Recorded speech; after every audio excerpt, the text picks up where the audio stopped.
Welcome back, children. Now we'll study the chapter in detail. But before that, let's study these expressions. As I have already told you the word meaning, so there will be no difficulty. So let's start with the first one.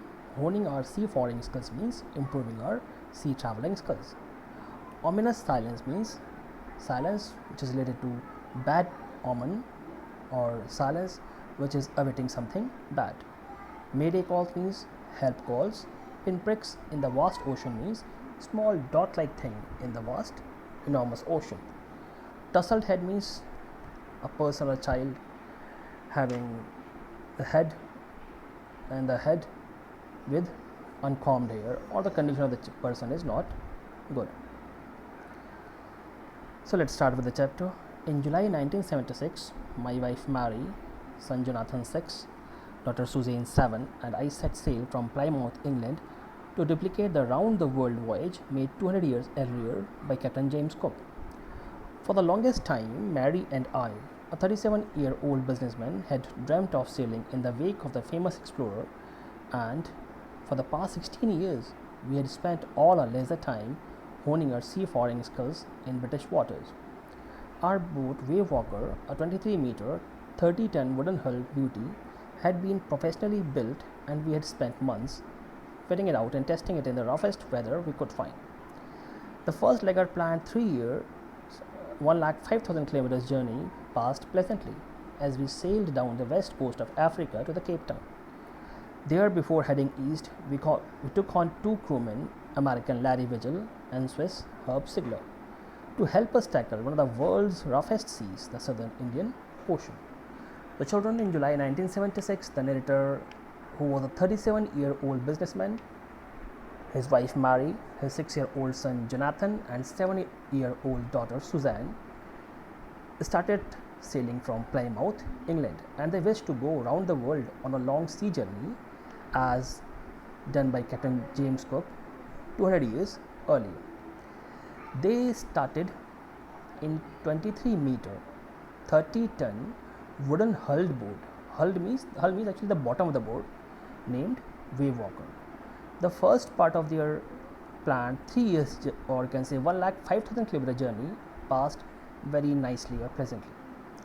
They sailed down the west coast of Africa to Cape Town, and they took on along with them 2 crewmen, Larry Vigil and American Herb Sigler, a Swiss, to help them cross the rough Southern Indian Ocean.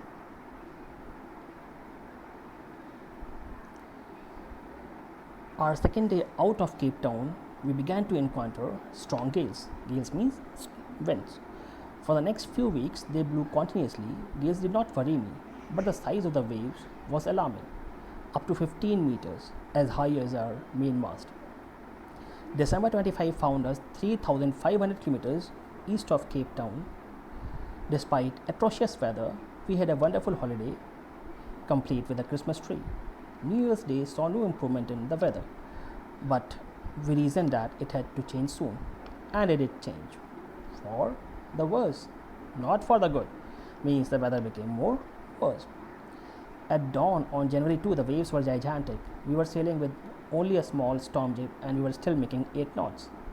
As the ship rose to the top of each wave, we could see endless enormous seas rolling towards us, and the screaming of the wind and spray was painful to the ears. To slow the boat down, we dropped the storm jib and lashed a heavy mooring rope in a loop across the stern.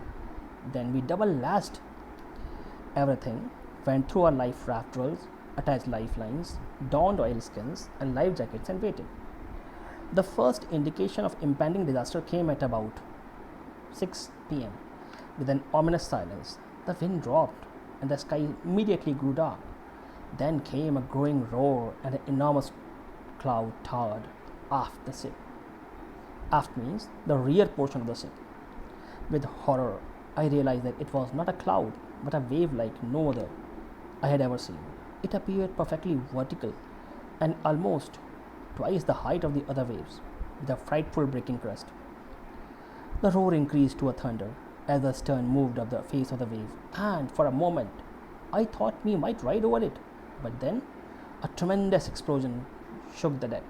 A torrent of green and white Water broke over the ship. My head smashed into the wheel, and I was aware of flying overboard and sinking below the waves. I accepted my approaching death, and as I was losing consciousness, I felt quite peaceful. Unexpectedly, my head popped out of water. A few meters away, the wave walker was near capsizing, her masts almost horizontal. Then a wave hurled her upright. My lifeline jerked taut. I grabbed the guardrails and sailed through the air into wave walker's main boom. Subsequent waves tossed me around the deck like a rag doll. My left ribs cracked, my mouth filled with blood and broken teeth. Somehow I found the wheel lined up with the stern for the next wave and hung on. So, children, on their second day out of Cape Town, they faced extremely strong winds which blew continuously for next few weeks. Waves rose up to 15 meters. On December 25, they were 3,500 kilometers east of Cape Town. Though the weather was very bad, they enjoyed Christmas and New Year's Day. The weather changed, but not for good, for the worse. On January 2, there were mighty waves. They were sailing at 8 knots, that is, the speed of their sailboat was 8 knots. They slowed down the boat by dropping the small sail and fastened mooring rope in a loop across the hind part of the boat. They then attached lifelines, put on waterproof cloths and life jackets, and waited for the storm. The first sign of the imminent disaster came as portentous silence, or you can say ominous silence. The wind dropped and the sky immediately grew dark. Then came a growing roar and a huge wave. A tremendous explosion shook the deck. The narrator's head struck on the wheel and he flew over the side of the boat into the water. He was sinking below the waves. He accepted his coming death. Suddenly his head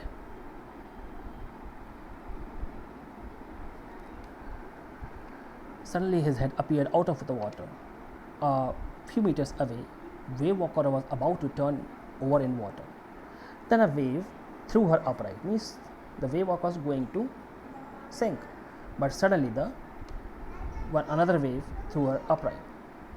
Succeeding waves threw the narrators round the deck like a rag doll. His left ribs cracked. His mouth was filled with blood and broken teeth. He somehow found the wheel and lined up the stern for the next wave. Water, water everywhere. I could feel that the ship had water below, but I dared not abandon the wheel to investigate. Suddenly, the front hatch was thrown open and Mary appeared. "We are sinking," she screamed. "The decks are smashed. We are full of water. Take the wheel," I shouted as I scrambled for the hatch. Larry and Herbs were pumping like madmen. Broken timbers hung at crazy angles. The whole starboard side bulged inwards. Cloths, crockery, charts, tins, and toys lost about in deep water. I half swam, half crawled into the children's cabin. "Are you all right?" I asked. "Yes," they answered from an upper bunk. "But my head hurts a bit," said Sue, pointing to big bump above her eyes. I had no time to worry about bumped heads. After finding a hammer, screws, and canvas, I struggled back on deck with the starboard side bashed open. We were taking water with each wave that broke over us. If I couldn't make some repairs, we would surely sink. Somehow I managed to stretch canvas and secure waterproof hatch covers across the gaping holes. Some water continued to stream below, but most of it was now being reflected over the side. More problems arose when our hand pump started to block, up with the debris floating around the cabins, and the electric pump short-circuited. The water level rose threateningly. Back on deck, I found that our 2 spare hand pumps had been wrenched overboard, or you can say they're thrown overboard, along with the forestage sail, the jib, the dinghies, and the main anchor. Then I remembered we had another electric pump under the chart room floor. I connected to an out pipe and was thankful to find that it worked. The night dragged on with an endless, bitterly cold routine of pumping, steering, and working the radio. We were getting no replies to our mayday calls, which was not surprising in this remote corner of the world. Sue's head had swollen alarmingly. She had two enormous black eyes, and now she showed us a deep cut on her arm. When I asked why she hadn't made more of her injuries before this, she replied, "I didn't want to worry you when you were trying to save us all." So, children, there was water everywhere on the ship, but he could not leave his place in order to investigate the situation. Suddenly, his wife, Mary, opened the door in the deck and shouted that they were sinking as the decks were broken. The narrator asked her to take the wheel. Then he moved quickly to the door. Larry and Herb were pumping water off the ship. The wooden beams had broken. The whole starboard side had bulged inwards because of the attack of the wave. Cloths, crockery, charts, tins, toys moved around noisily in the water. He crawled into the children's cabin, and Sue had got a big bump on her head, but he had no time to attend to her. He found a hammer, screws, and canvas and started repair work. He managed to stretch canvas and secure waterproof hatch covers across the gaping holes. Most of the water was now being deflected over the side. Then the hand pumps started to block with debris, means hand pumps were not working, and the electric pump had a short circuit. Water level rose up dangerously. He found that their two spare hand pumps had been pulled away or thrown away by water currents, along with the forestay, the jib, the dinghies, and main anchor. He somehow surged another electric pump, connected it to an out pipe, and water was pumped out through outnight. And as obvious, they got no replies of their mayday calls because it was a remote corner of the world and no other ship visited that place at that time when there is tempest. Sue's head had swollen alarmingly, means Sue, the girl, had a swollen head and her condition was very bad. She had two enormous black eyes and a deep cut on her arm.